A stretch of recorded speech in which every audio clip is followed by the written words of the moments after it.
This is the approach eastbound to Pitt Meadows from Port Coquitlam, and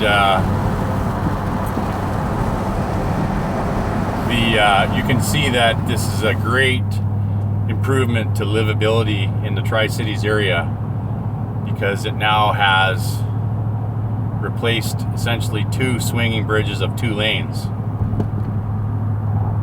4 lanes eastbound and 4 lanes westbound.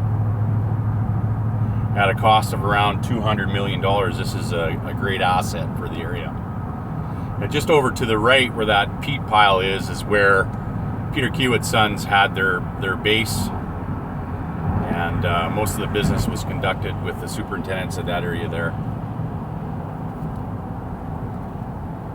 Great experience. Glad I would be part of it.